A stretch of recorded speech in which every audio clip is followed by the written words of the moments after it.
Ethiopia stands at a defining moment of economic transformation. After decades shaped by a state-led model, the country is opening a new chapter, a financial sector reform, a new securities exchange, a national commitment to climate resilience. The challenge now is not simply attracting capital, but attracting capital that is aligned with the country's long-term vision. For many entrepreneurs, the path to growth has long been difficult and uncertain. Ethiopia has historically attracted only a small share of East Africa's impact capital, but that narrative is changing. The country is moving toward an economy that values productivity alongside inclusion and growth alongside impact. I think perceptions about New Wealth Diversity, especially Ethiopia, has begun to shift across several areas. Stakeholders are increasingly realizing that investments can generate more financial returns and measure the social environmental impact. Moving beyond the traditional way of thinking that impact-oriented investments are inherently high risk or catastrophic.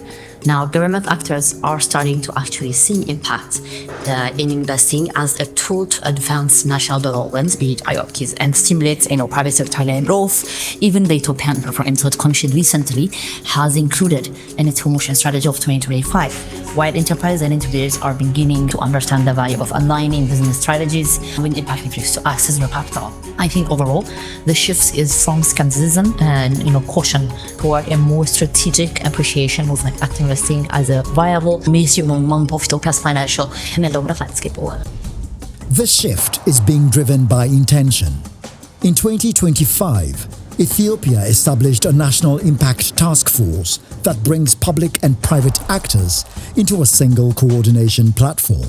Ecosystem mapping helps us understand the different areas that we're also not looking at. I think after attending a couple sessions, whether we are talking about impact investment or whenever we do roundtable discussions with different ecosystem players, it kind of gets our eyes focused on areas that maybe as myself, as someone who works in more of the community engagement and acceleration side, I can work with someone that is in the industry itself or that does have a startup or an SME that's ready for scalability. So I get to have that understanding of, okay, what are those needs and those gaps? One of those things that I also realized is that we're not talking to each other enough. So ecosystem mapping for me is what I think is essential in the inception of anything impact investment related to eventually bridge that gap, whatever gap that might be. Patient capital, I think that's what we lack in the ecosystem. And this requires a lot of understanding of the local market and context to ensure that we're providing the right capital for the right type of business right to succeed. Patient capital that understands local context, but also available in different formats, whether it's through different models of funding, whether it's early stage investment to debt to equity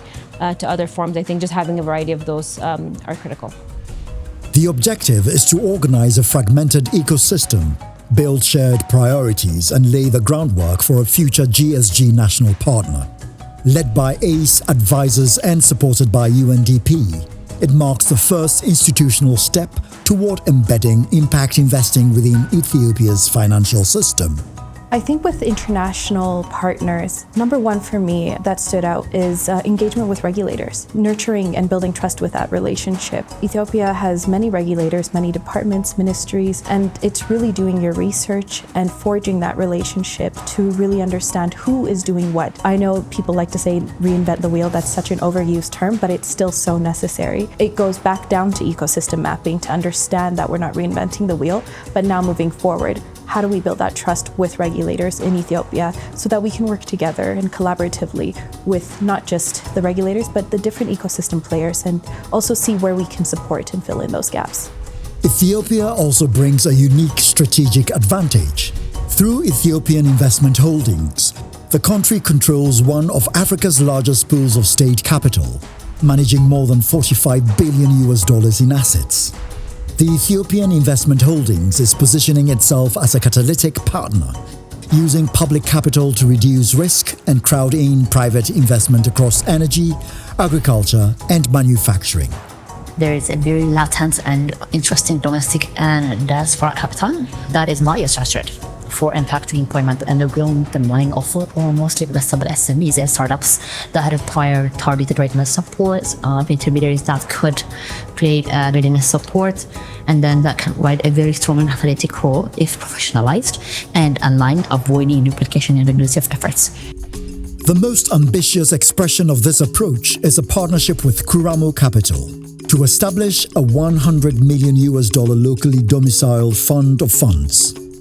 The goal is not only to finance individual enterprises, but to demonstrate the commercial strength of Ethiopian businesses and unlock up to $1 billion in total impact capital over time. In peak investment would occur when several systemic conditions align to move the ecosystem from a fragmented heritage activity to a more coordinated and strategically scalable and sustainable impact investment. An active and predictable capital flow, a functional and coordinated platform that is diverse in terms of inclusivity of its players, looking into governments, investors, intermediaries, and as well as enterprises, SMEs and startups that can actively collaborate and reducing duplication of efforts and aligning.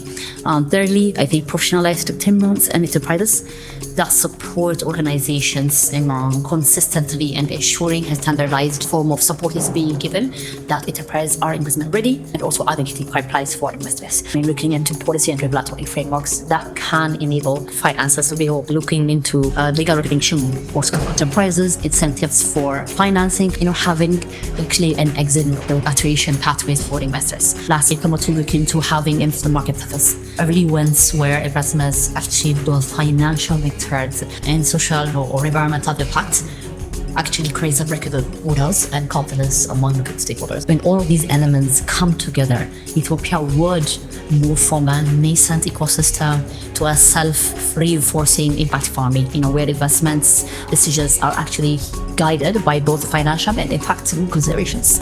Ethiopia is ready for investment that measures success not only in returns, but in jobs created, ecosystems restored, and lives improved. I think one of the biggest signals as a turning point for Ethiopia's impact economy is, number one, us all speaking the same language around what impact investment is, both from a startup perspective, but also from a funding perspective. I think it's important that we speak the same language. I think I see a lot of gaps from the entrepreneur's perspective, but also the funders that are around, but also really the time when we can actually see all of these policies that are now in discussion really coming to ground and really being implemented, right? So allowing startups to, open up their companies easier, able to fundraise, whether it's, local currency or abroad. Those are key things that will actually help us move to the next step. Also, lastly, I would say a turning point would be when we see actual startups succeeding. I think that will boost, investors' confidence when it comes to funding, and also mobilizing local resources to go towards impact investment for startups that are actually solving real problems that we need. This is how Ethiopia is redefining its investment story by building institutional pathways and redesigning financial systems that reflect national priorities. The country is moving from potential to power, toward an economy that is inclusive, resilient, and built to last.